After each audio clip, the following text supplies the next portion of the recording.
go, sports fam. This week we're diving into all the action on and off the court with all sorts of sports podcasts. LeBron's breaking records, the trade deadline has us on the edge of our seats, and the Super Bowl is about to go down. So sit back, relax, and let's get right on to it. In it is. Did you like that energy? I loved it. And I love like the little glove randomly. Little gloves just randomly being in the bitch.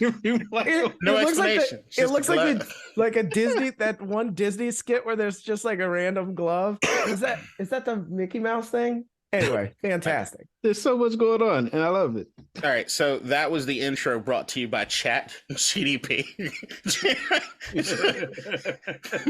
Wait, did you have Chat GPT write an intro? Yes. Yeah. So that was one of them. It started getting a little racist. Like when it said, Right. I was like, the first one it gave up for us as far as the intro was hang on, where is it? So this is that was the last episode. Wait, did it just analyze our episodes and come up with one? I told it enough about our episode that we could get it, but it does remember the Kyrie pod that me and James did because I started fucking around with it after that. Yeah. So the first one was sports fans, buckle up and get ready for the latest episode of All Sorts of Sports podcast. In this episode, we're discussing the biggest stories in the NBA and the NFL, from LeBron James breaking records to the NBA trade deadline and then I cut it off and said more conversational and casual and urban. Now I said urban knowing that I'm black just to see what it is that it did. Because if I just said black, I wouldn't know what to do because it's supposed to be politically correct. So then sports fans, grab a seat and get ready to join the conversation on this week's episode of All Sorts of Sports. Our hosts are breaking down the biggest story. I said, stop. Make it first person, more us than we. Yo, sports fans, it's time to kick back and join the squad on this week's episode of It's All Sorts of Sports. So I was like, this sounds too much like First Take. After James let me know that it sounded like First Take, I was like, it sounds too much like First. So I tried again. Then I said, give me more of a barbershop feel. It said, God. Yo, yo, yo. I said, stop. I was crying. As soon as it's on the yo-yo, I'm like, all right, it's on that bullshit. Let's stop. Stop. Wait a second, and then we can regroup and do whatever. We can try it again. But that's me. I mean, that's all I've been doing is like fucking around with the AI stuff. It is the future. It's coming for all of us, and I think it's a good thing. But yeah, that's that. So I mean, that's what we're doing. We are going to break down what the AI says. We're going to break down that. LeBron breaks the scoring record, NBA trade shit, and the Super Bowl. Were there any NBA trades? What did I miss? Yeah, James all ready to get through all that shit, especially, well, I mean, we had the episode about the one trade, so I guess we don't really have to dig too deep on that one. So it didn't really happen at the deadline, before the deadline. Is that fair? Yep. All right, so you want to start with that? Start with NBA trades? No? Yeah? Maybe? Cool. Huh? Well, that worked? Cool. I don't have them all. Hold on. All right, as James pulls them up, this might have been one of the busiest trade deadlines that I can remember. I remember there were some people projecting that was going to be the case. I think, was it Charles Barkley, I think on TNT was saying the same thing weeks ago. And everybody was like, oh, well, I wonder what it means. And then you kind of saw that when the first domino fell with the Kyrie thing, which while it was unexpected at the time, it's not really unexpected overall in a sense. It's just we didn't hear anything about it until like right up until the deadline. And then boom, everything kind of went out of whack. And the moment that happened, I think that was the first domino to let everybody know there's about to be a wild and crazy fucking trade deadline. So, I mean, yeah, you got the list? Yeah, so I'm going to go from most important to least important. Or should I flip it? Let's flip it, because we'll breeze through some of these, and then we'll probably talk longer form on at least one big one. So we're only going to do 20. Jesus Christ. Yeah. So, all right. Yeah, some of them we're not going to comment on, real. All right, so the Spurs get Dwayne Dedmon and a second-round pick, and then the Heat just got money. Cool, good. The Kings got Kessler, Edwards, and cash, and then the Nets received the draft rights to David Michuanu. I don't know. Cool. Bookmark what the Nets got. Keep going. Cool. Lakers got Rui, and then the Wizards got Kendrick Nunn. And that happened before the deadline itself. Wow. Lakers got Mo Bamba. The Magic got Patrick Beverly, a second-round pick, and money. More entertaining in the sense of what Pat Beverly's social media presence or podcast is going to look like. But remember? No, I think he posted like the squad's back together, and then someone was like, "But the squad was not back together." Nah, my favorite one was he tweeted out like, "Damn, Shams, Woj is kicking your ass." And He's then, like, it sounds like Woj has been in. I mean, yeah, he's been in the gym. Well, I seen And Woj then the in the next gym. one, and then Shams is like, Patrick Beverley has been traded to the Orlando Magic. Right. so fucking All right. good. Great. The Pistons get James Wiseman. The Hawks receive Sadiq Bey. The Warriors receive Kevin Knox and 5 second-round picks. Big You thing get a is second. Wiseman leaving. You get a second round pick. Also, Get a second the round other pick. part of it was, I think somebody posted it in the group chat, but it was the fact that the Warriors saved $131 million in luxury tax by trading Wiseman. That which was is the thing. crazy. Yeah, that was the huge part about it. Is that everybody was looking at Wiseman in the sense of like the new generation of the Warriors stars as they continue their road to dominance when healthy. Especially looking to get the championship, and you could say the most important piece was not somebody that was part of the previous championships and Andrew Wiggins, right? But Wiseman's barely ever on the fucking floor. So it's at the end of the day. He's like G League one game and then back up the next game. It's just weird. So I mean, it might overall be great, but it's not like the Warriors have proven that they need him. And didn't Sadiq Bey get traded to the Warriors and then straight to Atlanta? I think that's how that happened. That might have been the case. I haven't been paying enough attention to him, honestly. Yeah, I think it was because I was laughing at King. Because Every time I wanted see Bey. Sadiq Bey, I think of Yassine Bey. And I'm like, I'm getting confused for a second. Yeah, but I know Keem really wanted that trade to happen. And then I posted it. And then right after, I was like, but he's not going to be there. Keem was hurt. All right, next one. The Raptors receive, I don't know how you say his name, the center for the Spurs. Jacob Poeltl? Jacob Poeltl? That's how you say it? Mhm. There's no E. I mean, R, whatever. All I right. didn't make it up. I know. But the Spurs receive Birch, a top 6 protected first round pick, and then 2 second round picks. Cool. Pirtle's that surprised me just because I thought the Raptors were going to be sellers, but they ended up being buyers. So that kind of flipped on me. I was not expecting that at all. I think they started the season really poor and kind of turned it around. So Yeah. I don't know if this really helps them, but maybe they know something I don't. The Knicks got Josh Hart. The Trailblazers got Cam Reddish, Ryan Arcidiacono, Savi. I don't know how to say his name. And then a lottery protected first round pick. Overall, I mean, it's good. There's some bodies headed to Portland to help Dame out in some sort of capacity. Beyond that, the biggest thing was seeing Josh Hart and Jalen Brunson, college teammates, being reunited there in New York, and also seeing Hart's what was it, like Instagram story or whatever he did from the car. I didn't see that.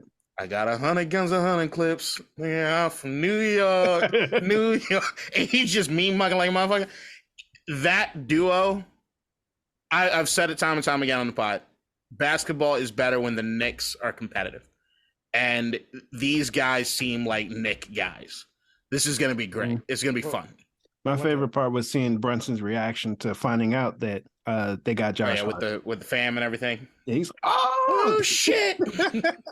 at his jersey retirement at Villanova, where they played at. True. All right. The Lakers got D'Angelo Russell, Malik Beasley, Jared Vanderbilt. Then the Timberwolves got Mike Conley, NAW, and 3 second round picks. And then the Jazz received Russell Westbrook, Juan Toscano Anderson, Damian Jones, and a top 4 protected first round pick. Yeah, I mean, Russ was out of LA. I think everybody saw that one coming. Yeah. What happens the rest of the end of this? Who gives a shit? I mean, unless it's the Clippers who might be buying after they got rid of John Wall, which I don't know if that's on the list. Coming up later. I don't know. It's hard to talk about some of these without mentioning some others, at least in some capacity. I'm not going to go deep. We could talk about John Wall right now. That's the worst. He just came out on a pod and said how bad it was in Houston. And then that's why you watch your fucking mouth when you're an active goddamn player. Okay? This is why you don't need to be that honest when it comes to interviews, guys. Wait until it's over. Well, it didn't make any fucking sense. I think they're going to buy him out and he's going to be a free agent, right? I don't know. They may or may not. Or he's going to pick up some sort of injury. I mean, I don't think he would do that. Like, it's more so like, he was cool with the teammates. It was more so like the fucking organ itself. Yes, contract sucks. But beyond that, the John Wall thing is almost, who gives a shit? Other than it's funny. But the as far as the Lakers getting D'Angelo Russell back, who should have never left in the first place and is overrated and was not working at all for Minnesota, good for them. Beyond that, it is a major win for Minnesota getting rid of D'Angelo Russell and also getting someone who fits a lot more within that offense that they're trying to run, albeit they're still trying to figure out how it is to give guys not named Anthony Edwards heart as far as playing on that goddamn court, which that's why hearing about Patrick Beverley potentially trying to get the buyout to go back to Minnesota, I don't know. I'm personally, no. That sounds about right.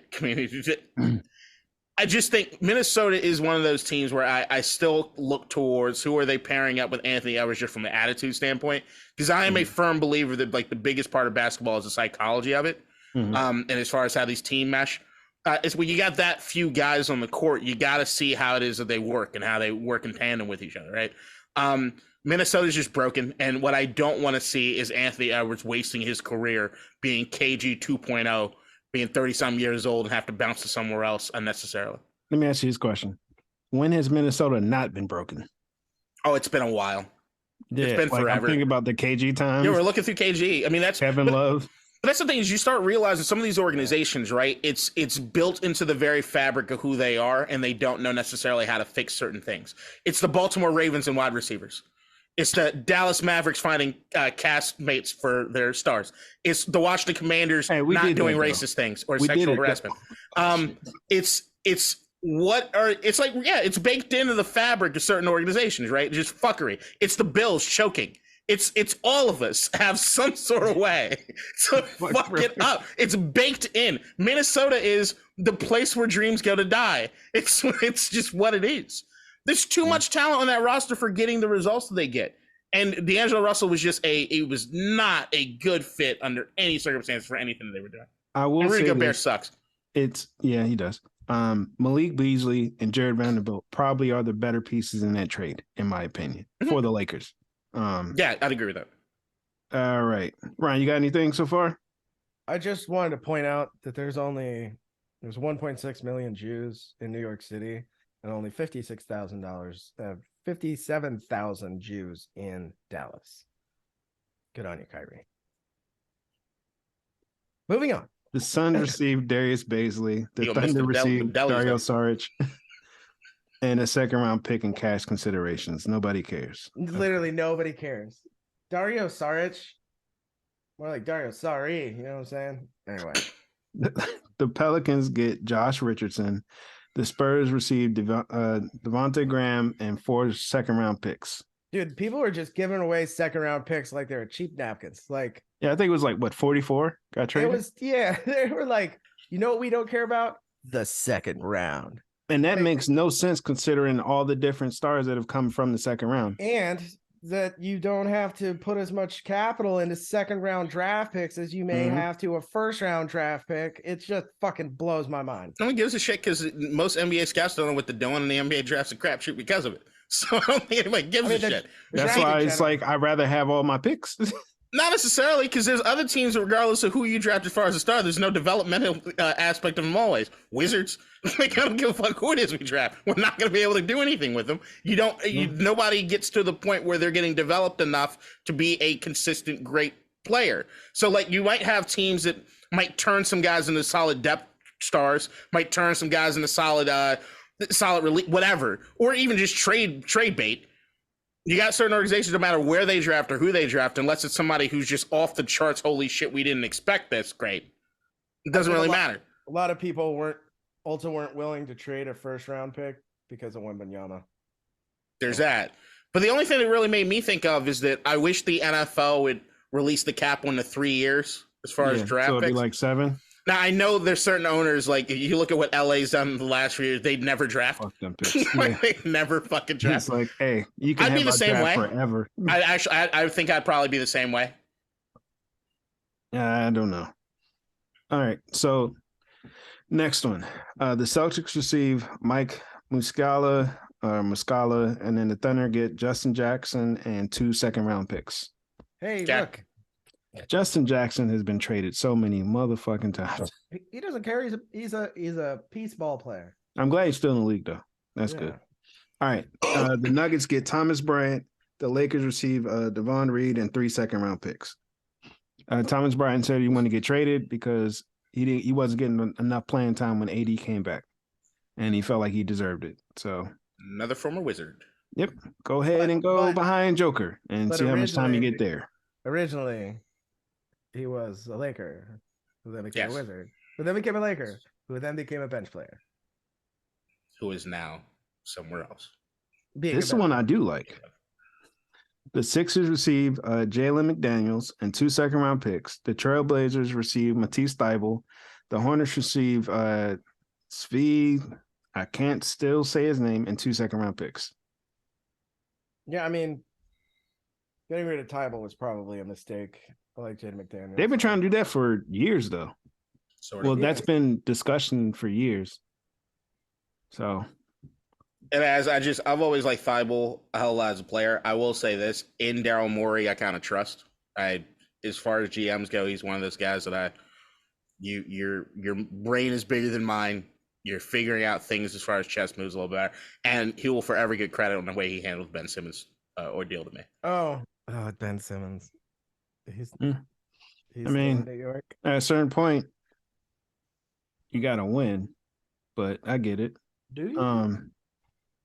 Okay, so... Who says anything about winning? What are you talking about? Yeah, bringing that in? It's like, it's kind of the most important thing, but okay. It's having fun, guy. Okay, Russ. Guys, don't worry. Don't worry. Just have fun. Just have fun. We're just here to have fun, guys. The Clippers receive Mason Plumlee. And the Hornets get Reggie Jackson and a second-round pick. Remember the one the Plumlee brothers were at Duke? Yeah. I was sitting front row for one of the Maryland Duke games, and he was at the free throw line. No, he was at the free throw line, and it got real quiet, and somebody said, some white kid in the front row said, like, yeah, Mason, you look like the back of my dick, and he missed it. It was all over in ESPN. Great. That's fantastic. It was like the perfect moment where nobody was saying anything. It was lovely. All right. Fuck Duke. Yeah, feel the same way. They were talking about Reggie Jackson being moved for Christian Wood, and thank God that didn't happen. It didn't make any sense whatsoever for us. Reggie Jackson's a good player, but I don't see why the Hornets went for him. That doesn't make sense to me either. And Plumlee's been like one of their most solid players, so that they don't know what they're doing. It was like it made no sense whatsoever because the Clippers have Zubac, and Zubac's Hornets have all their guards. Zubac's fouls a lot though, and they do get into trouble where Zubac has got 5 fouls in the first fucking 17 minutes of gameplay, and they don't really have a secondary. There's somebody else that they can put in there. So, well, I mean, this move, I guess, just means that they're really going to go after Westbrook then. Maybe. I don't know where Westbrook's going to end up. Oh, actually, never mind. Because there's the next one. Clippers receive Bones Highland, and the Nuggets get 2 second-round picks. Bones is super mid, though, if we're going to be honest.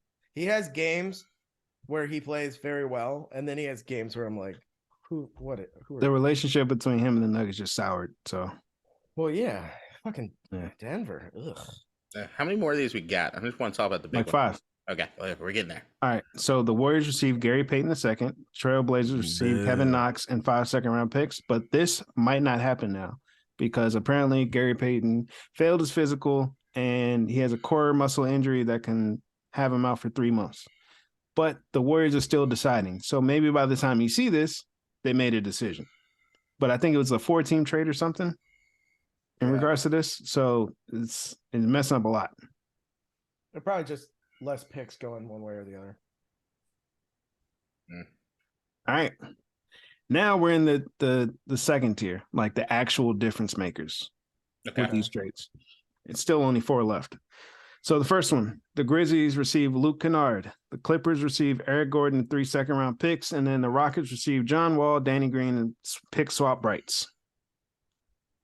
Which part of that mattered? I'm sorry, I must have missed Yeah, it. what? I guess Luke Kennard, and then the Clippers got Eric Gordon.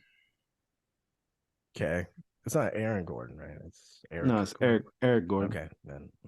Okay.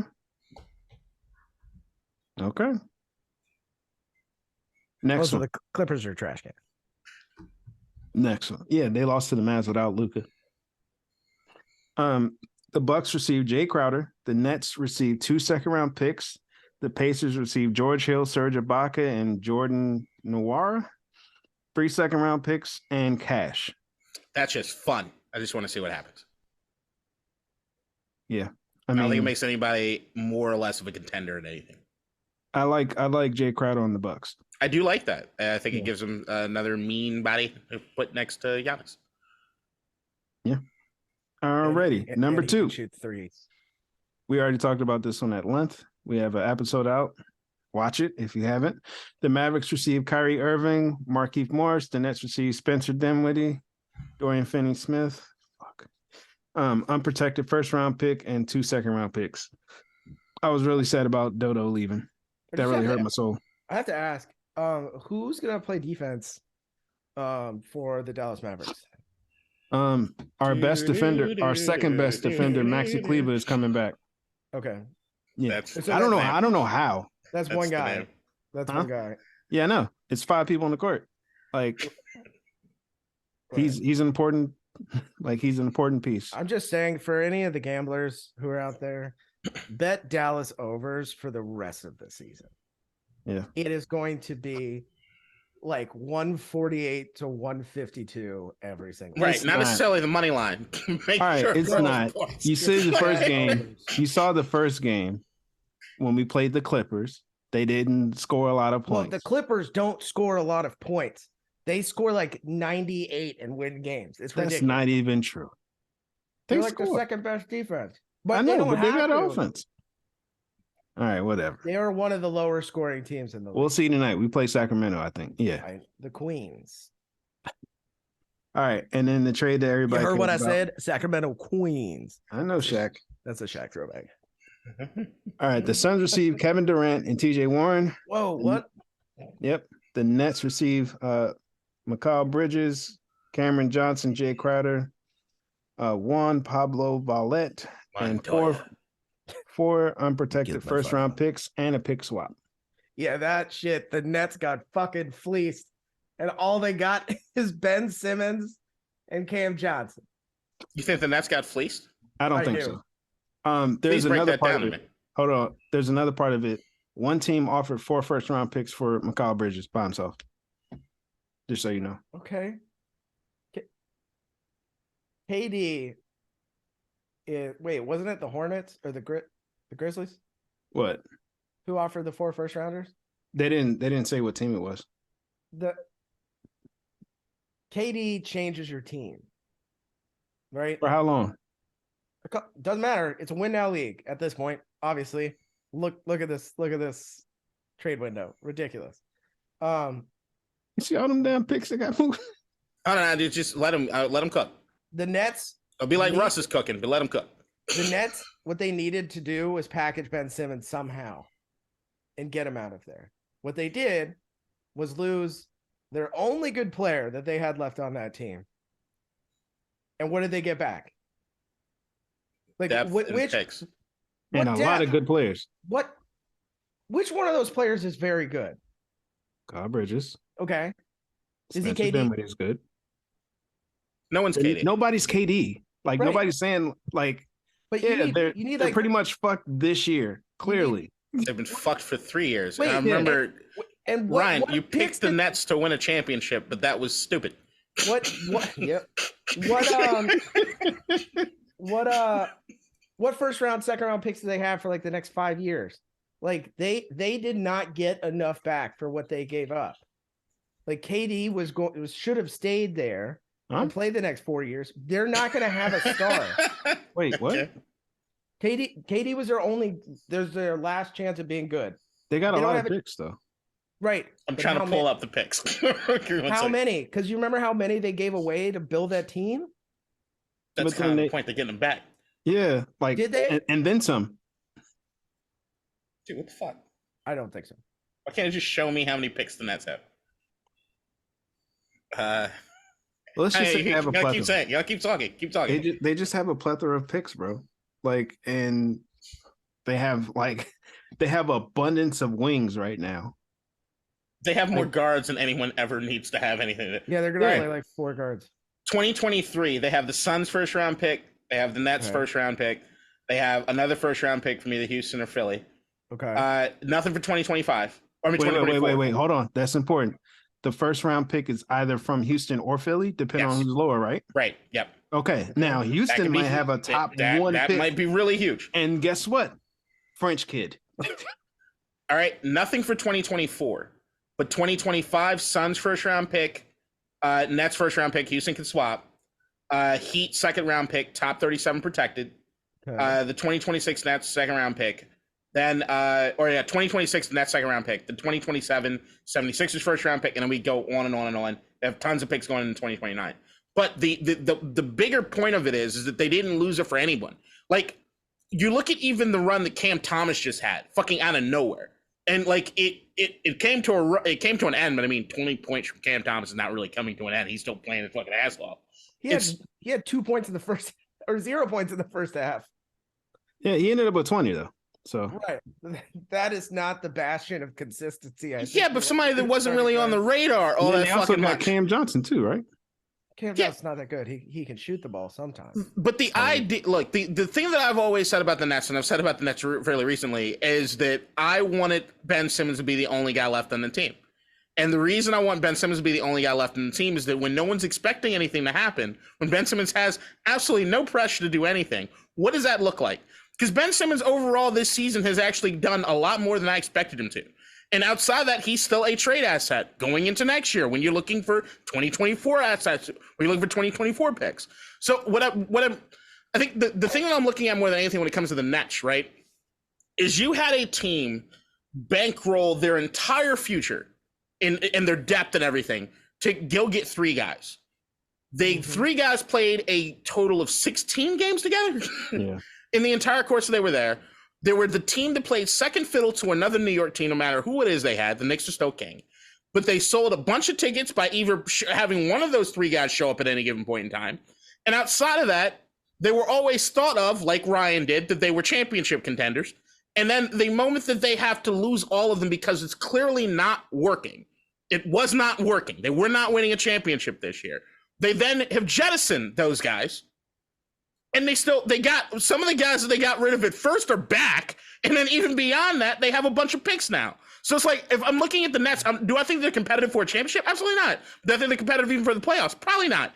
But at the end of the day, if you're talking about like what usually takes an NBA team to do a full rebuild, these motherfuckers have pressed fast forward on that compared to what it is that it looked like they were going to be, which was that after these 3 guys were there, they would play them until the wheels fall off, and then that was it. It was going to be the end-all, be-all for the fucking Nets. That was all. They at least have hope. Like, they have more hope than the Wizards have hope, right? You see what I'm saying? They have hope, but I think I don't know. I don't trust draft picks because they usually it's a crapshoot. Yeah, it's an absolute crapshoot. You can trade those, but you could trade them. Star player. That's the thing. You could trade them, and the guys they did that once. They did not. But the other part of it is they have guys right now that we're not entirely sure who they are, but they've shown flashes of stuff at certain points in time, right? Like Spencer. Spencer has been trying to be like at a moment when he was with Washington, at least early on, it was like, hold up, is he that dude? And then he quickly reminded us after he opened his mouth too many goddamn times that he was clearly not that guy, right? Then he goes to LA, where he's absolutely not that guy, no matter how much he'd ever try to be, right? But then he has a Brooklyn situation. Or no, sorry, he goes to the Mavs, where he's clearly not going to be that guy, no matter how much he fucking tries. There's a guy named Luka there. Mm-hmm. He then goes. You actually got me for a second. Congrats. So now he goes back to Brooklyn, right? Mm-hmm. And now you have a team where who's the leader on that team? It ain't Ben Simmons. Royce O'Neal. Cool. So at the end of the day, they have a bunch of guys that are trying to figure out themselves and who they're going to be in the league. I think that's going to be a feisty ass team once they figure out that they need more than guards to play basketball. But it's just a lot of dudes there, which I'm like, hey, that's cool. Like, they got guys you can package in groups of 2 and 3 and go get an asset, right? But let's see what the fuck we have. They have young talent. It's just where it is that's all going to lay out. And that's just interesting as shit for a team that we thought after this run, it was nothing for a while. So I give Joe Sion credit for that. But the biggest thing out of this fucking thing is Phoenix. And now everyone wanting to crown Phoenix, which I think is dumb. Yeah, real dumb. It's really stupid. Because the same reason the Nets were never winning a championship this year is the same reason I can look to the Suns and say, does anyone think KD is getting healthier even when he gets back off the fucking injury? Has Chris Paul proven that he can stay healthy throughout an entire time period? No. Then Devin Booker is still Devin Booker, the guy who's better than Trae Young, but we're still not entirely sure where the ceiling is for. And you have Ayton, who turned into a shell of himself after Giannis took his fucking lunch money. That team, the window is still fucking closing, right? It's still closing. And they relied very heavily on some of their wing guys who weren't like all-stars, but, you know, like Cam, who's now in Bridges, New York. They're gone. So now you got to rely on the health of guys you'd never want to rely on the health on. But they are in the West. So and it's wide open. It's wide open. I also just want to say that I'm very happy that Utah Watanabe is playing good minutes in the NBA. Mm-hmm. A kid, where did he go? Washington? Yeah. He's so good in college, and then I just never heard of him. Like, I'm sure he was on a team somewhere not playing, and now he's putting out like 20 minutes a night. Also Ben Simmons had a lights out day yesterday. Now that the team has been dismantled, he had 8-4, huge night for him. Just big numbers, baby. I got a question. Big numbers. How do y'all feel? Bitch. How do y'all think Ja Morant feels right now? Ja? Mm-hmm. He's got a gun in his waist, but like I hope he doesn't shoot up the place. Why? Okay, Biggie. I'm crushing it. I think Ja's outside of the club, and they think he's a punk. To your Loaded Tech 9 that's off in the trunk? Off in the trunk, man. What would you tell those motherfuckers? He ain't never scared. Yo, Ja's always gonna be fine. Like, that team needs a lot of pieces. I'm just laughing because as soon as he opened his mouth and said, "Yeah, we good out in the West," the world reminded me he's not good out in the West. I mean, he is. He's still gonna try and posterize. He's not good out in the West. Well, who again? Why? Because the Suns? No, because if that starting four makes it and plays 70% of the games remaining this season, I'll give you $100 because it's not going to happen. Okay, thank you. They'll get hurt. Is that an official bet? Yes. It's not a bet. He's just going to give me $100. I'm guaranteeing it's not going to happen. Katie's going to get hurt, or Chris Paul. I know Chris Paul is getting hurt the first week of the playoffs. You know why? Well, guess what? That doesn't count. It happens every year. You said no. I said the rest of the season. All right, fine. Like, fuck does the regular season doesn't count. We all know that. Well, they're load managing Chris Paul right now. Oh, are they? Yeah. And they're saving for the playoffs, which is good. Or he's gonna get a bone bruise on his fucking heel game 3. And then Devin Booker will be all right as long as he doesn't run into Luka. And Luka and who? Oh, Kyrie. Oh, yeah. Yeah. I just can't wait to see the memes that come from that game. Oh God. I think my favorite so far was Kyrie when he finds out Mark Cuban is Jewish and not Cuban. The Ja Morant thing is everybody just need to pump the fucking brakes. The motherfucker's been in the league how many years? 4? 4? They've been legit. I think this is the 4th year. They've been consistent. They've been looking like they're gradually getting better in certain ways. Mm-hmm. They are immature as fuck, which is something that's always been around. It's something we talked about in the playoffs last year. These guys are emotional and they haven't learned enough lessons yet They still have a lot of growing pains to go through. It's a fairly fucking young team. John Morant's still mad young. There's a lot of fucking time to give those guys time to figure it out. What does concern me as I talk about the psychology thing is John Morant and the rest of the team thinking that they are somebody because they tried to punk Shannon Sharp, and then beyond that, they're waving guns at motherfuckers from here and there. Like, there are certain aspects of it I'm like, okay, maybe there needs to be some more leaders in the locker room that are kind of turning them in a different direction, but maybe they've reached that point where it's like, okay, now we need somebody to come in here and teach them how to do that. Like, I'd love a Jimmy Butler just knocking motherfuckers' heads off in Memphis. Like, they need somebody who can be not necessarily disciplinarian, but the this is who you should be more like, guys. Steven Adams. Well, no, Steven tried to hit Shannon Sharp. The other part would just be the fact that when you look at the NBA now, how long do they give people to figure it out? Like, yeah, they've been there for 4 years. Like, the team is gonna be adjusted. How old's Kyrie? I don't know, maybe 30.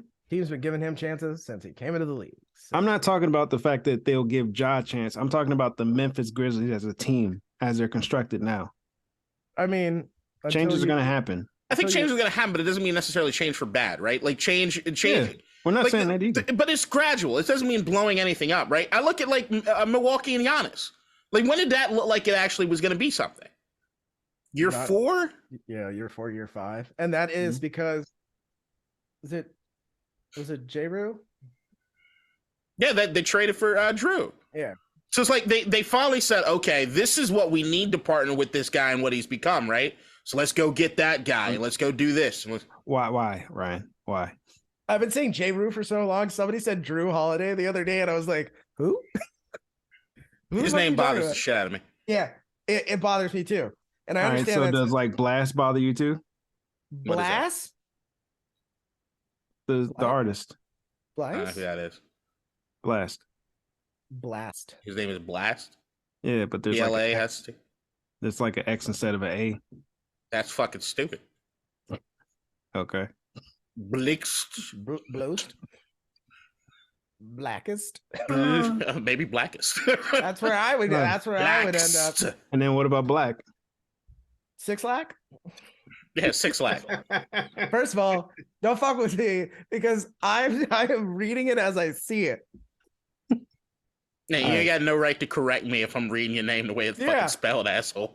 Like, you know that little phonetic thing that they have in like the dictionary where it's like it's phonetically that's how I'm just dumb shit happening. If you're SEAN, you're seen. You're not fucking Sean. Respell your goddamn name.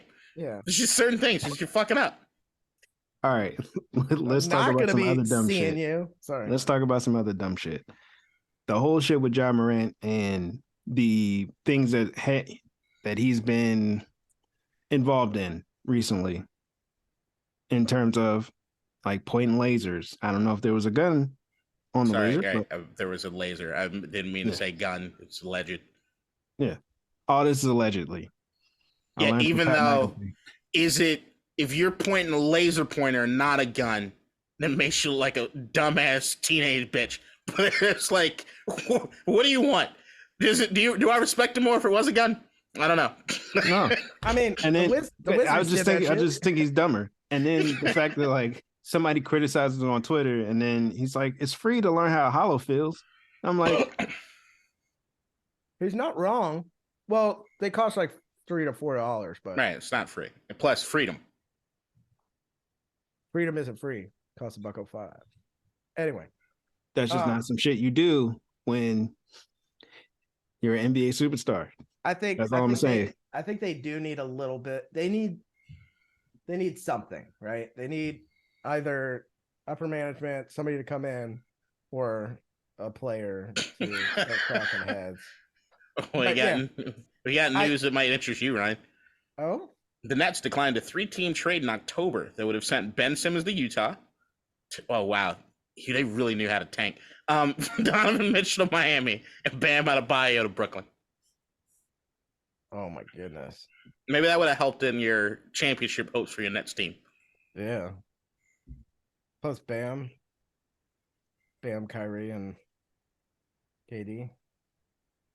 It's still not winning a goddamn championship. It was never going to happen. It was written and stuff.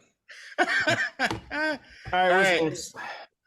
So next, sticking with basketball, there is a new king. I mean, he's been calling himself the king for a very long time, but he's the king of scoring. LeBron James is now your scoring title champion, and AD couldn't give a fuck.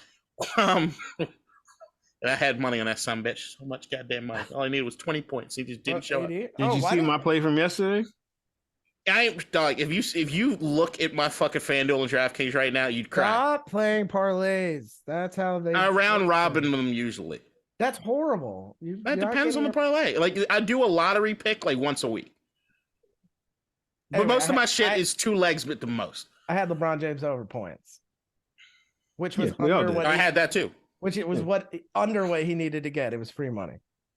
But that's the thing. I'm less mad about losing money because I don't really put that much on those. But I am upset because it's 50 cents, 75 cents on like crazy long parlays.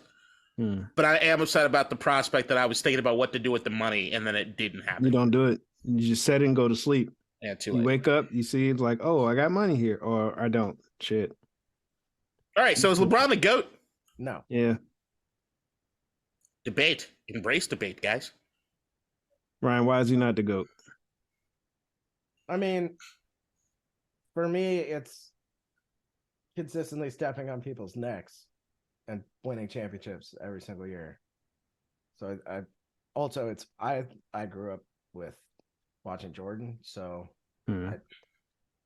it's just it. So it's like personal. I get it. Yeah, and it's nothing against LeBron James. It was anointed as the second coming of Michael Jordan, had all these expectations and has done better than even those expectations. So he is by far and away the second best in my opinion, but for me it's always gonna be Jordan. Like, you score a bunch of points, but just win more titles. And he might, I don't know, if they win another one this year, I think we start having that debate. But if he brings the Lakers to a title this year, yeah, then we really start having that debate. But no, I mean, I don't think that'll be the case, just because of the fact that it doesn't matter what LeBron does. People are going to say Jordan's a GOAT. I don't think that's how it should be, but I mean, it just is what it is. Well, does LeBron have a hoop earring in? No, can't be the GOAT. Sorry. For me, LeBron is just based on, like, if you look at numbers, like, LeBron's better, right? He has the most points ever, but then he's also like top 5 in rebounds and assists, something crazy like that. The assist top 10 with the points is pretty legit. But I mean, like, to do all that at the same time is kind of crazy. Yeah, for him to score, like, and I know he's already the leader in playoff points. Like, he broke that a while ago, right? So, like, longevity, consistency to do that for this many years, and for him to still be doing that, like, at age 30, what? He's 47. What, 30, 38, 36? Something crazy? Like, I mean, for me, that's that. And then if you look outside of the realm, like, I put some credence on that too, just because of, like, how much I respect Space Jam 1. How much I respect people like Bill Russell, Muhammad Ali, and all those guys. Like, for him to be doing some of the other stuff that he's doing outside of the court, like, I put a little bit extra on that too. Is he betting $1 million on golf in the morning and then winning championships in the evening? Nope. Like, that's when they show GOAT. I put no. He's not out on the grass. So Dennis Rodman's better than that. Then going to Las Vegas, partying like forever, and then coming back in the middle of the finals, right? Depends on how much you bet. Wearing a dress. Mm-hmm. So it's up for having orgies, then coming back and winning. Think about Carmen Electra's OnlyFans is pretty legit. Like, she held up really well. Think about how much energy he expended and still came back and dragged down 30 boards. That's crazy. Mm-hmm. That's crazy. And he broke his dick like 4 times. Mm-hmm. How do you know? That's some ghost shit. He told us. He told us on a podcast. Oh, I didn't hear it. Cool. It's actually fairly simple to break a dick. It happens more often than you think. Yeah. I know I've had my close encounters. I don't have to worry about it. Okay. Moving on. I will say, No. We're not moving on. We're gonna sit here and laugh at your ass for 30 fucking minutes. Yeah. I love a good dick deprecation. Go ahead, bro. Go ahead. LeBron, hold on. The LeBron Jordan debate, I don't think it's. I don't think anybody gives a shit. I just think that what LeBron didn't do. So Tom Brady comes in, and at the time that Tom Brady takes his first snap, I think most people are of the idea that Joe Montana is the greatest to ever do it, right? Then Brady comes in and takes every category that you could potentially look at Montana at being better and stomped him into submission, right? Which made there is no debate. I am your GOAT. Leave him the fuck alone. And now it's universal. Everybody just, it is what it is. You might have liked Manning more. You might have thought Manning did more with less. But Tom has every accolade. It's completely solidified. And I think that the thing to me is unless you do that, you'll never pass the other guy. Yeah. So that to me is it. But I will forever say, because it is also better to categorize, especially in basketball, well, in every sport really, is who's the best of certain eras, just because of sports kind of changing that much. So even through LeBron's era, the game has changed dramatically a couple times at least. It's been 20 years. Yeah. Right. So I will say this is that watching the ceremony, watching them take the 15-minute break in the middle of a fucking basketball game, which was a little weird, but I understood it. It was cool to see, and it made you understand. I remember back in middle school going home because the Phenom was being broadcast on ESPN. And it was like, yo, there's this kid who he's supposed to be the second coming of Jordan. And then going to watch him, and it was like, okay, I kind of get it. I understand. And then we've watched that entirety of the career. The luck that we have had to live through Brady and LeBron being and a Messi. part, and who? Messi. For y'all. And we got the tail end of Michael Jordan as well. And and seeing Jordan up close and personal in the Wizards uniform. So there's a certain element of that being I just feel lucky. And it's those sort of moments where you start realizing that look, man, they're only playing a game. Sometimes we take it too seriously. Sometimes we treat it with unearned whatever. But at the end of it is truly something special. It is something special, and it is cool, and it's something that we've all had our hearts and minds on and involved in for so long, and to see it capped off in ways like that, it's just those little moments to make you know that as stupid as it is, don't overthink it. It's just awesome. And if we're thinking about it, we had the Ken Griffey, we have some people in baseball that we got to watch too. So yep, and Ronaldo. But we never tail end of Cal Ripken up here in Baltimore was cool. We never got to see Sammy Baugh play. So that'll always be. Yeah, and we would have all been he's the GOAT if we did. The GOAT. No, he still has records, baby. The punting average is his. But another part that from the ceremony, right, that I thought was really cool was seeing LeBron with his kids, his two sons, talking to them in the middle of doing that part. I love them just panning over and he's yawning. This is just dad's doing shit, whatever. Who gives a fuck?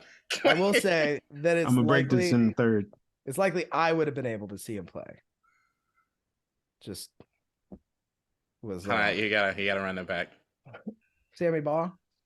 I know. I would definitely have been able to see him play. Oh, fuck you. I don't know. 1937 was a little. Hey, we're black. Yeah. Here's the thing. Anytime anybody says any date before 1968, I'm of the idea that I probably won't be able to participate. At least you know how I hate when I hear people say oh, I wish I could live in the 50s. I'm like, I don't. I was in a Twitter back. I don't know what you're talking about. Have fun. Well, hold on. It depends on where for you. No, the 50s I would have been good. Born 1950? Depending on where. Yeah, depending on where. For your people, it's always where. Okay? Oh, yeah. You just... Wait, which 50s? Because the year of our Lord 50 BC, I'm pretty sure we were building shit for somebody else. I don't know. Yeah, probably were. A little pyramid somewhere. I did want to. It was the fact that you said that. I really wanted to read something that I had. I'm not gonna be able to find it in time before we just need to go to the next topic. But it was me talking to somebody about how depressing it is that anytime you have any sort of fantasies or anything about like going back in time to experience something, you then realize because of the color of your skin how sad it is that you're not safe anywhere in time that you were to go to. Anytime I think about taking a vacation, I got to look and say, all right, how bad is the racism over there? It's literally like you cannot fantasize, but it's also just. I wanted to go to Greece, but nah. I still want to go to Greece. Greece is legit. Nah. Greece is fine. It looks great. I'll go. Nah. I'll go. And then they'll have someone that they hate more than black people. It's the Jews. I'll just walk around with a gold star affixed to my chest. Just reading Starry Night. We need to pull a Balotelli and then just go like create our own shit. Although, if you go to like the nice parts of Greece, it's mostly just white tourists and black tourists. I did watch a video on TikTok of this guy, these black Londoners that went to Sweden just on a whim. And I shit you not, they got pulled over 5 times in a day, 3 times in like a half-hour span. The cops just constantly were silent. And then when the cops were acting so nice, so what are you guys doing here? It's like, we're on a holiday. We just got pulled over. Oh, okay, well, that's nice. That's cool. Can I have your license? It's just like, holy shit. So they were like, Sweden was cool. Food was all right. We got into a car accident and never again. Great. Well, the problem with Sweden is that it's on the water. And so you got people coming around and there's not a whole lot of black people in Sweden. But if you see a black guy in Sweden, it's like you seen the video of the black guy like meeting like these, I think it was in China, like a remote part of China he had never seen a black person before. I know. And they were like, what the fuck is this? Yeah. And they were like, I remember that video. Amazed. If they had cops, they would have pulled that guy over. So before we get into the NFL, because this is the last of our NBA stuff before we get into the NFL, and that actually reminded me of a story. So when I was a little kid, we used to every year around what's the holiday right before school starts? Labor Day. Labor Day. So like the weekend before Labor Day, we would go all the way up into Maryland. So it's in Maryland, but all the way up like past Fort Detrick, like up near the mountains of Maryland, to get like towards Cumberland Gap, stuff like that. And we had some cousins that lived up there, and they had a nice little piece of property and a pool and everything. We'd all be up there playing spades and all kinds of shit for that weekend. So you bring your quarters and everything with you. There was a place you could go hike and look at a mountain overlook. So me and my cousins, my brother, and everything, we walk from the house. We're like, all right, we're going to walk down the overlook. So as we're walking down the overlook, there's a house, front porch, and these little white kids were staring us down so fucking hard and just like jaws on the floor, just amazed. And they're not looking angry or mean mugging or anything. It's just like cold, cool shock. And we're just kind of like, all right, this is fucking creepy. This is weird. But we walk to the overlook. As we're walking back, the kids now there are more kids on the fucking front porch looking at us. Like they went and got their friends to come over. And then looking, and they like, and no words being said, but then all of a sudden, I don't even know what kid said it. You just hear all of a sudden, they're black. And we're like, what? And the mom comes running out there, and she's like, I'm so sorry. The kids over here, they're homeschooled. They come. The only black people they see are the ones on TV. You guys are the first ones that a few of these kids have ever met. They've heard stories about you. And I'm like, a bald eagle. Cool. And then we walked away real fast. All right. God damn. I'm sure there's some parts in the Midwest and upper Midwest where you're probably some towns where if you drive through, they're like, well, that happens to me every time I go to a certain city in Mexico. Which is why I'm afraid to go. No, it's cool. I'm afraid to go to Mexico for multiple reasons. Some of that's probably white people that influence my brain, making me afraid of things that aren't white, apparently. I'll have security. Don't worry. That does not makes us a target, you son of a bitch. It does. Like, I don't understand. Why? This is automatic. But you also got to remember what E40 said. You got to make it hard for him.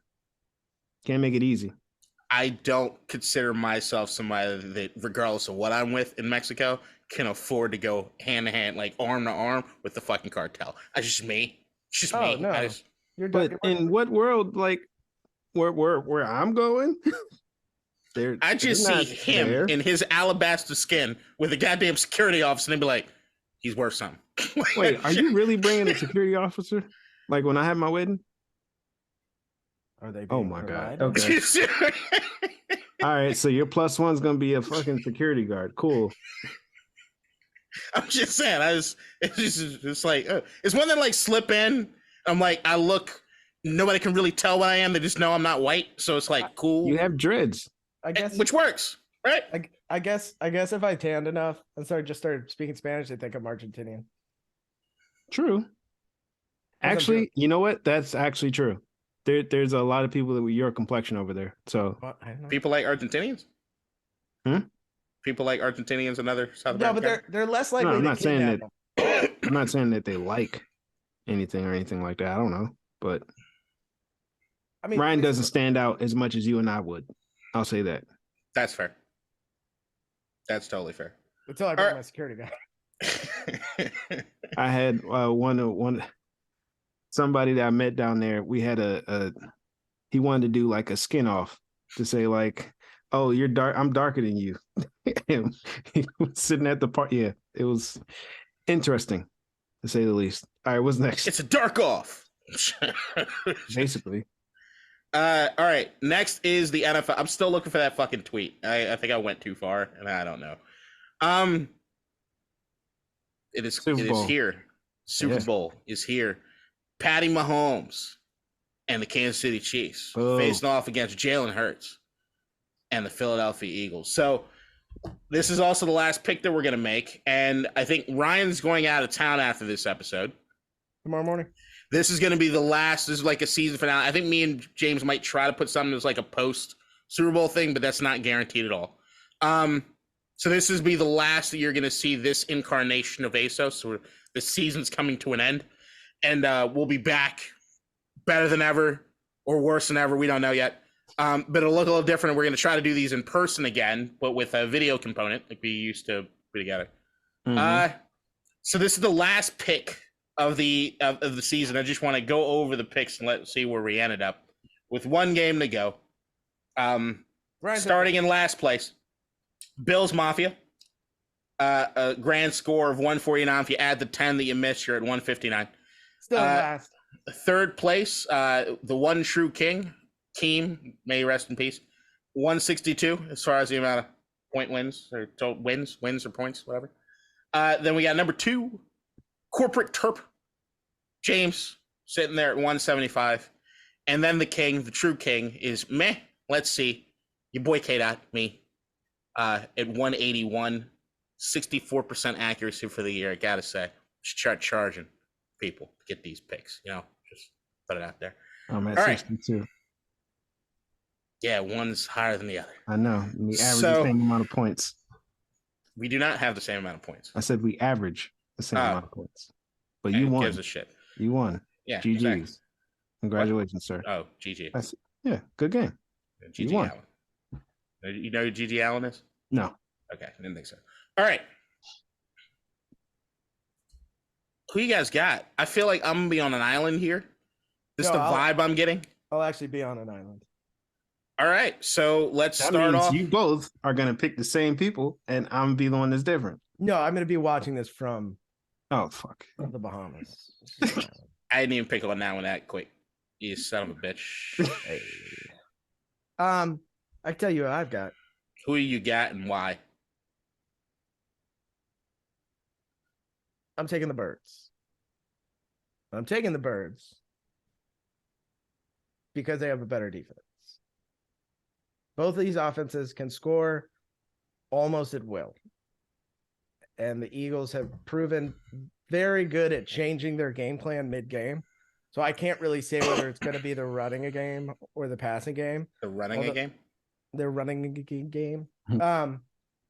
what I can say is it doesn't matter because they're so good. Their offensive line is so good they can change on a dime. They could throw the ball down the field. They have 2 wide receivers who are, Pro Bowl quality. They have Dallas Goedert finally healthy again. They can throw the ball to him. Jalen Hurts can just get outside the pocket and run on you for 40. And on the defensive side of the ball, they're a top defense. So I think my prediction is 37-34. They win on a field goal. But I mean, it's going to be high scoring because Patty Mahomes and that team, they're still going to score, right? It's just, I have an inkling. That the Eagles are just the better put together squad on both sides of the ball. And I think in these games where it's going to be like razor thin, it's going to hinge on a play or two. I think those plays get made by the Eagles and not by the Chiefs. What's your final score? 37-34 Eagles. James, would you like to go next? Or would you like Jake Elliott wins. All right. So I'm picking the Eagles 28-41, right? Jesus. Yeah, here's why. Looking at history, right? The teams that win the Super Bowl have their QB on a rookie contract, or they mortgage their whole future, Rams, or they have a Pat Mahomes. So it wouldn't necessarily surprise me if the Chiefs win, but you looking at the teams, right, that the Eagle has right now currently, they have better than the Chiefs in every position except for QB and tight end. You look, and then maybe Chris Jones, but defensive line, I'd still give it to the Eagles if you put them as a whole. But a dirty defensive line. Yeah. So, looking at that, typically, if it's the QB is on a rookie deal, but if the team didn't allocate that money that was going to go to the QB to the rest of the squad the right way, then yeah. But the way that they've done it, just amazing. So I don't see this as being as close as people think it's going to be. The rest of the team is going to make the plays for the Eagles. And I will say, just to follow up on that, the Eagles during the playoffs have been disrespected basically every game. Mm-hmm. Everybody said the Giants game was going to be close. It was not. Everybody said the San Francisco game was going to be close. It wasn't. A lot because they had a quarterback go down. I'm not discounting that. But that's another team with the same type of situation. Right. Where their team is amazing. And they have a rookie QB. But if you can get to, and I do believe that the Eagles defense will be able to get to Mahomes. I'm sure his ankle's fine or fine-ish. Yeah. But the Eagles have been hurting quarterbacks all year because they get to the quarterback. I just think if he's not as mobile as he is all the time, again, 90% Patty Mahomes is better than 100% anybody else. But he's just one portion, and I don't know. I haven't even read yet which of their wide receivers are going to be available. We know they're a next man up kind of team. All but McCole. Yeah, everybody's there. Nicole Harmon is the only one out. Look, the Kansas City Chiefs have turned in an injury report that has no one on it. Yeah, and the Eagles have one person, but I don't think they play. I can tell you who does lose though is the third Kelsey brother. Feel real bad for that guy. So yeah, as a thought, I'm on an island. I'm picking the Kansas City Chiefs. Mm-hmm. Well, James, you said your final score was 41-28? Yeah. 41-28. I'm picking the Kansas City Chiefs, and I'm picking the Kansas City Chiefs because they have the best player in the NFL, and that's Patrick Mahomes. And I think what I'm looking at, and that's pretty much the end all be all for me with it. You can make the argument as far as what Philadelphia is. I mean, what is clear to me is that the best team from the AFC and the best team from the NFC are meeting. If we're looking at overall, right? Even though I thought San Francisco had a few things better than Philadelphia, the quarterback position was absolutely not better than Jalen Hurts was the entire season, right?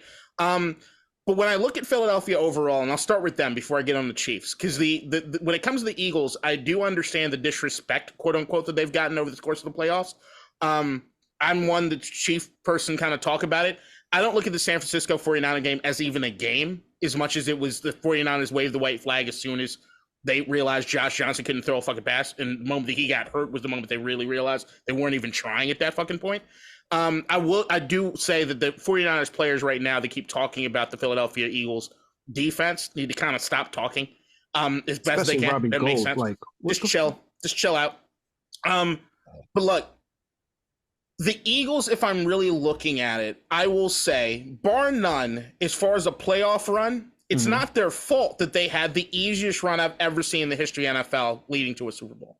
It's not their fault. They played against whoever it is that came up. And the thing is, they didn't make it close. They beat the shit out of these teams. But that being said, you can clearly see the talent discrepancy between them and those teams were huge, especially in the San Francisco game, where I understand the rest of the team. But if you literally can't even threaten to throw the football and you're showing you're not even going to try to do so, it's over. And you can clearly see a team give up in the process of doing that. Now, I blame Kyle Shanahan for not even trying to throw more with Christian McCaffrey or anything. That to me was clearly, and I think he's kind of getting off with that, is that if you're in the moment where you're playing for a Super Bowl, you throw you throw all caution out the fucking window, right?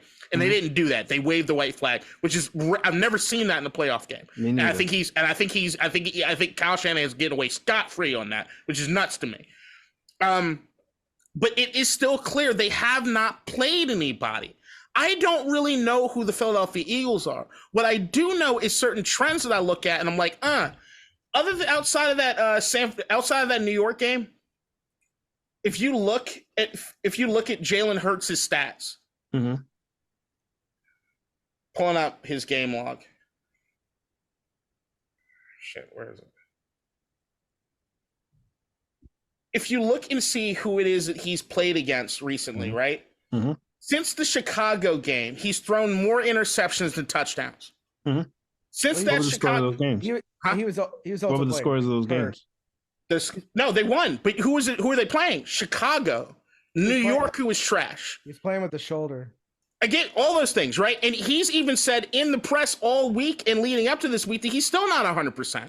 So if I'm looking at that aspect of it, I'm seeing, all right, Jalen Hurts has not been 100%. I can't look to see the last team that he played that was actually doing anything to him. Because even in the San Francisco game, outside of the Devontae Smith initial non-catch that was a catch because they did whatever it is they needed to do, they played on such a short field the entire game. It was kind of ridiculous, right? I have a question for you in regards to that.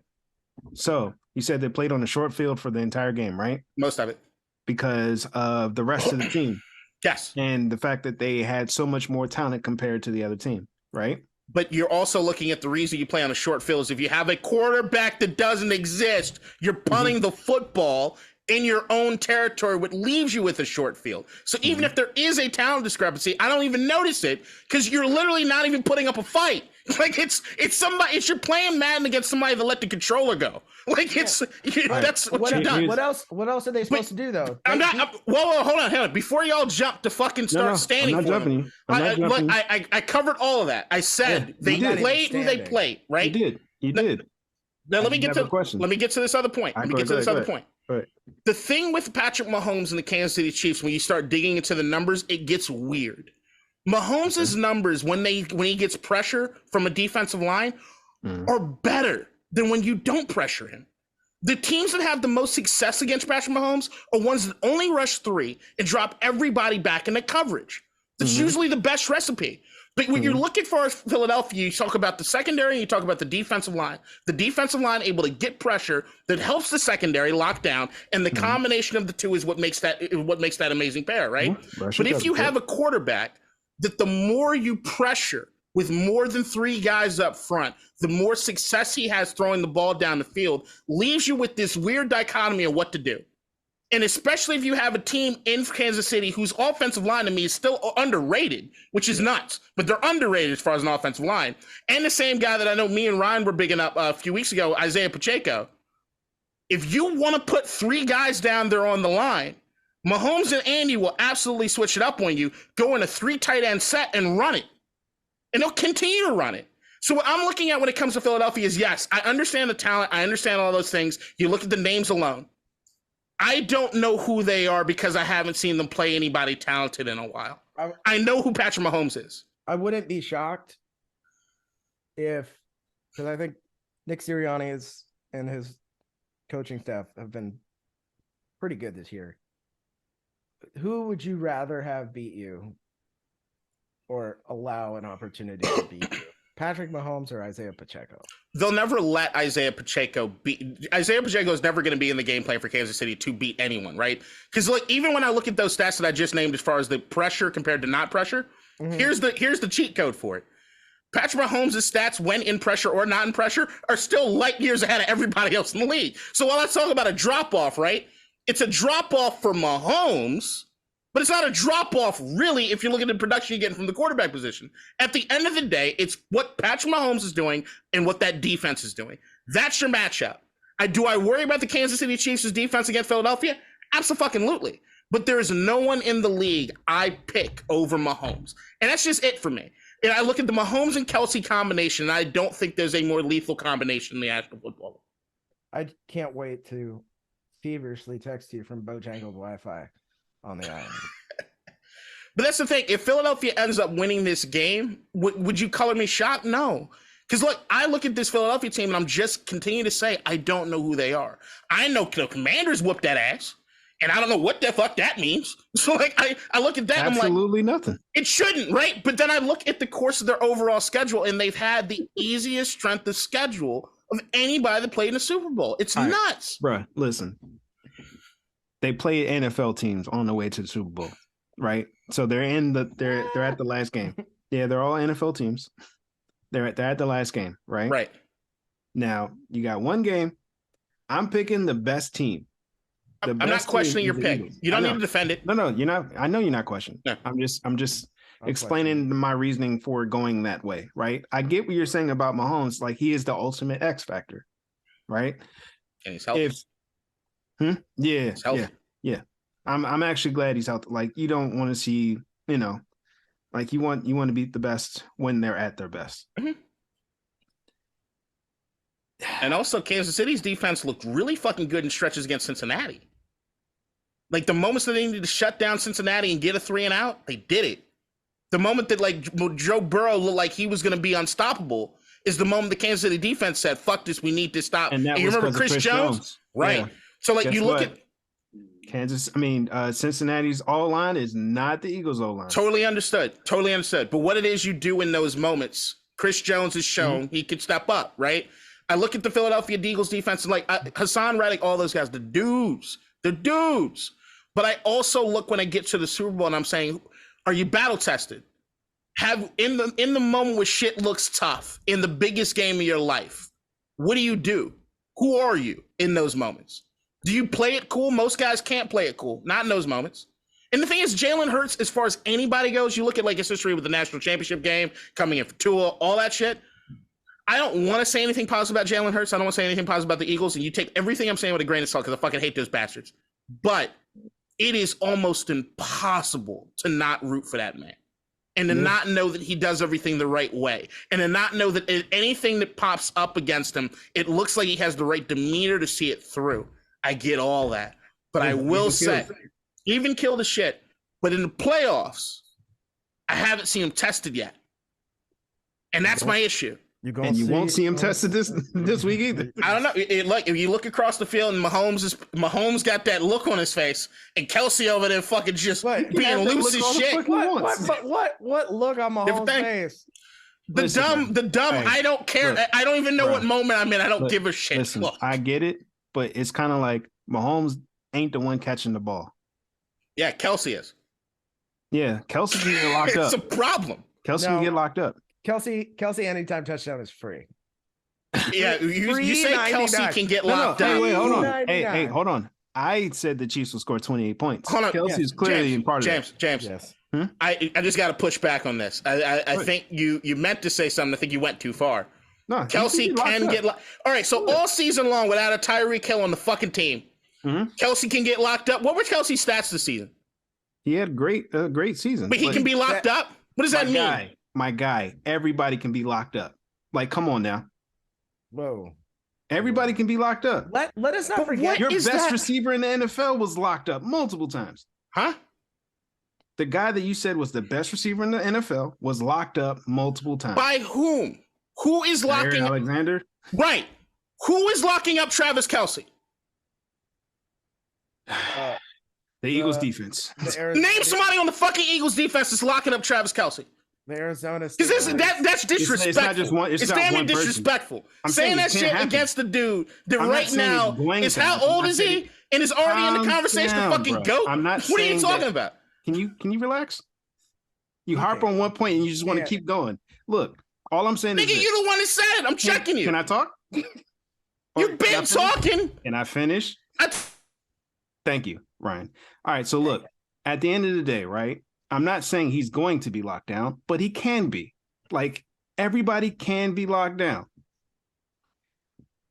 His little white glove is fucking distracting. Like, I'm arguing with Michael Jackson. I don't get it. When he said I'm sitting here on fucking mute. Go ahead, say your shit. I gave you all the time in the world to lay out your case. I outlined my case. So what do you want to do? Defend yourself? I've already talked, bro. I didn't even attack you. Watch Kelce have 40 yards and no tugs on site. And then James can say it all that. Guess Kelce could get locked up. He could get locked up. That's all I said. If he goes to the waste management tomorrow and gets hammered, he could get locked up. Dude, Brian, what would you consider Kelce being locked up? Less than 100 yards and less than a tug. I can see that. And it's crazy because I mean, he's less than 100 yards for a tight end. That's locked up. That's for him. That's what I'm saying. Is that the threshold? Huh? He's not really a tight end. What I'm saying is that if your definition of locked up is not locked up because you had 100 yards, we're not saying he's not great. No, but I just have a feeling because the corners are so good for the Eagles, they're going to have to throw to him a lot, and you can hold what I am presuming will be their best pass catcher under 100 yards. You've done your job, right? Which is why you're not letting him burn you. When I was speaking on what it is that I thought the key was, you might be the goat. Spanking on what it is that I thought the key was. I talked about a certain set. I said 3 tight end sets when it comes to what it is the Chiefs are going to be doing, right? I look for them to go to that a lot. Get really familiar with fucking Noah Gray, whatever the fuck that third stringer guy's name is. But you don't know now, but you're probably going to know after fucking Super Bowl Sunday. All right, you know them, exactly, right? Yeah, I fucking know them. So all I'm saying is this: like, I get what you're saying. Any given Sunday, anything can happen. It's a fucking football game.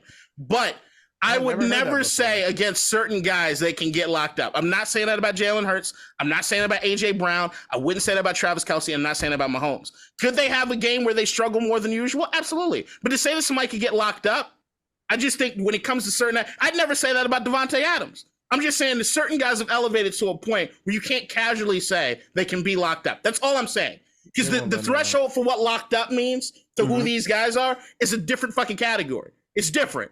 So what does locked up mean to you? Locked up means what you just told me about what Jair Alexander did to fucking Justin Jefferson. He locked his ass up, right? But the idea that you would say the same thing about anybody or about like Travis Kelce or anything else like that, when it comes to also, if I'm looking on the other side of the field, Jair Alexander is that dude, right? Like one-on-one. That's what happens. There's nobody one-on-one against Travis Kelce on the Eagles defense. I'm like, of course not. Right. It's suicide. But I also look at the numbers as far as what the Eagles have done as far as tight ends overall for the course of the season when they actually played top talent tight ends. Not great. Not great. Let's see. You know who you'd have to ask about being locked up? Akon. He had 6 for 48 against the Eagles. But that's all right, let's move on. Let's look at a pack. Yep. What, 2021? No, I'm talking about Justin Jefferson right now. I'm just looking. 21 Savage? Yeah, I'm just looking. All right. Is that it as far as topics go? Are you in the final thoughts? I think so. Who would like to go first on this season finale? He killed Jair Alexander. Well, it wasn't him. They weren't playing man, but yeah, whatever. Never mind. Go ahead. I'm just like, I get what you're saying. If you're saying it from a standpoint of any defense on any given Sunday, anything can happen. That's one thing to say. Off on Kelce, like and then say like, all right, the second tight end. But the point that I'm telling you is that every week someone's keying off on Kelce. They're always keying off on Kelce. Because here's the thing: when it comes to their wide receivers, right? What has been known about Kansas City the entire season? They don't have any wide receivers. So what are you keying off on? Who's the number one guy in every defensive game plan every week in and week out against Kansas City? It's not a fucking secret. Patrick It doesn't stop him. Okay. That's the point. And the best this is one of the better defense that they've seen. So that's all I'm saying. All right, whatever. Yeah. So we'll see. But I did have a parlay with Kelsey over 100. I like it. We're just slipping that in. I got to get all my parlays fucking fired off tonight or tomorrow. You better, because they had the you will be a part of the Gronk field goal if you do a bet for a Super Bowl. I will. And then I just have Mauricio, who does all my bets when I'm not in the States. Shout out Mauricio. It's legal in Pennsylvania? Yeah. So I just sent him like $1,000. I'm like, here's what I need. And he sits there for hours because he doesn't know how to use the fucking thing. He's like a 90-year-old grandma. Does this look right? It really is. Do y'all have an app do y'all have an app that's a go-to? Mm-mm. You all over the place?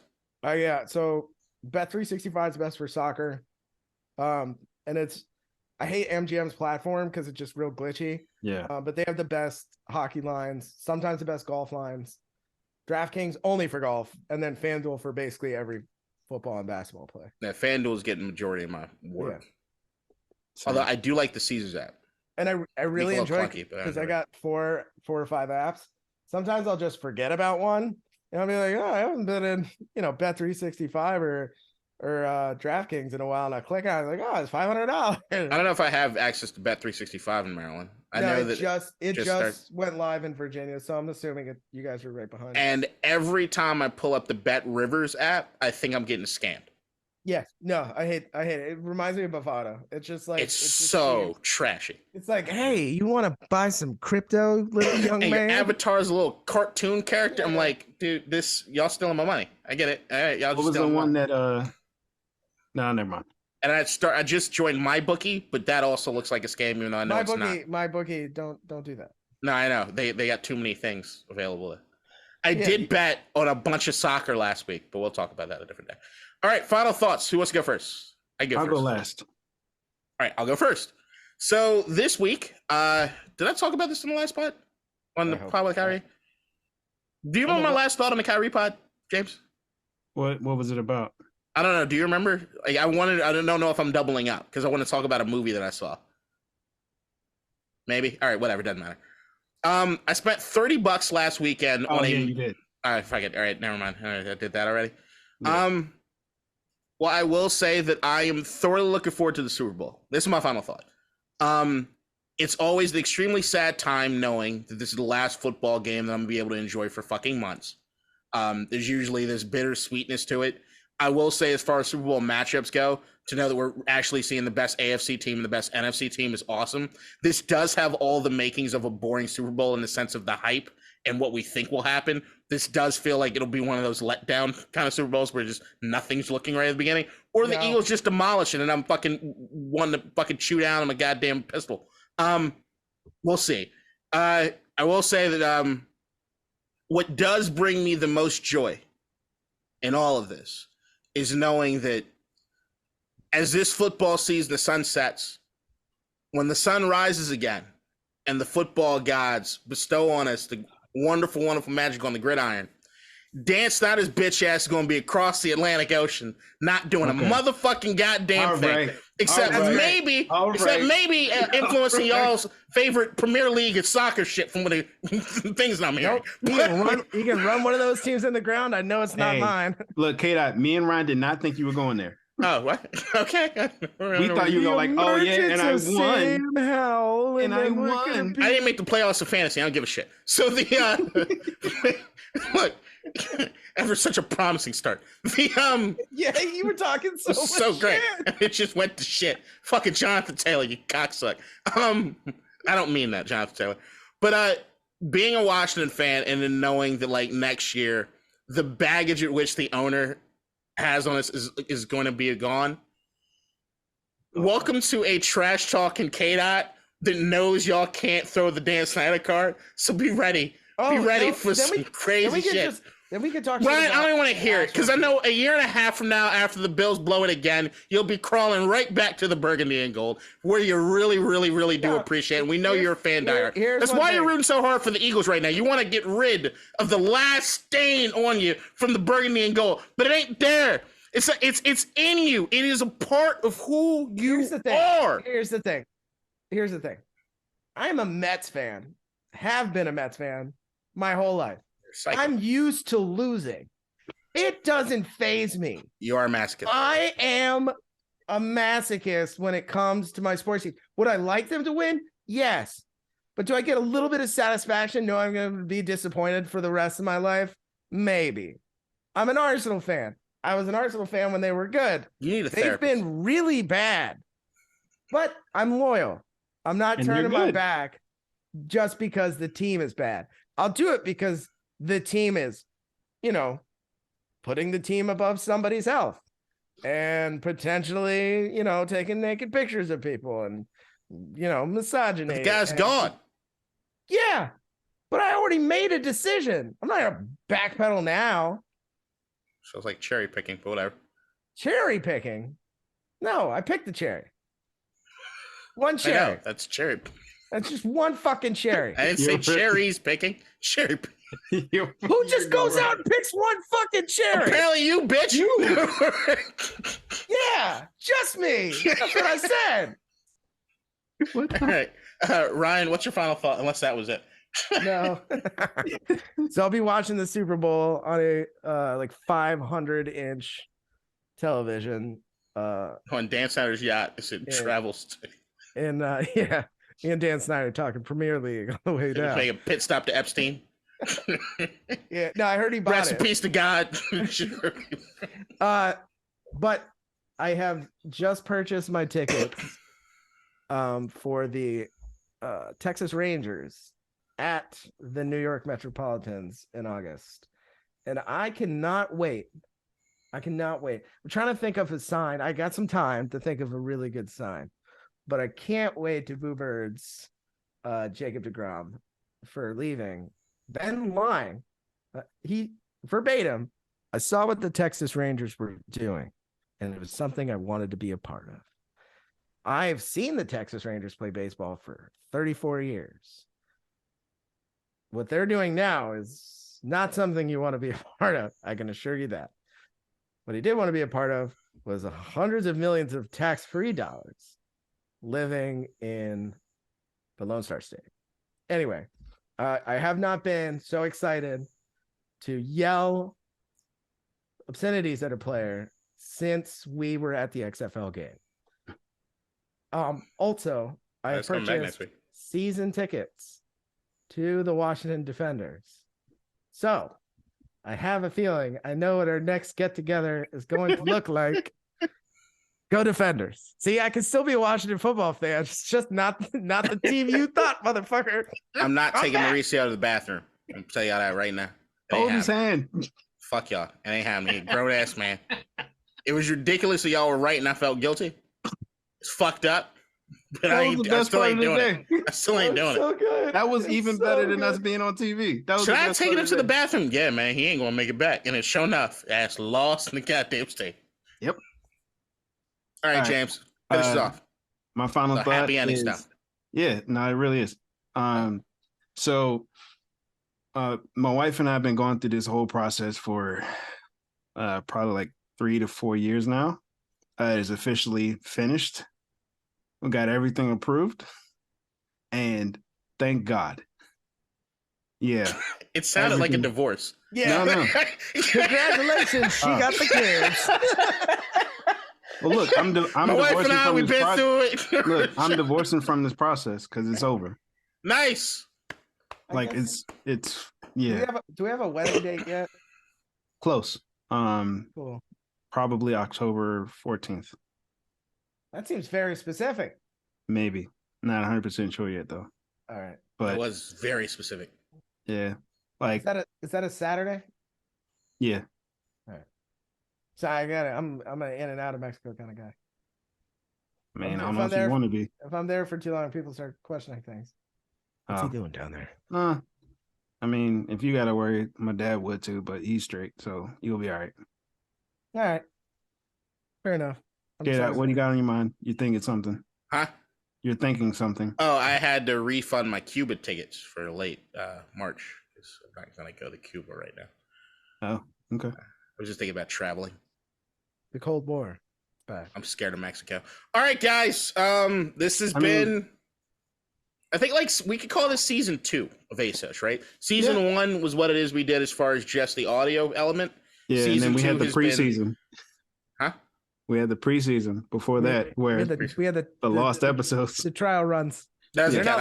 I wasn't there yet. So the then we had, and those are lost episodes. They don't really exist. Okay, and then my phone.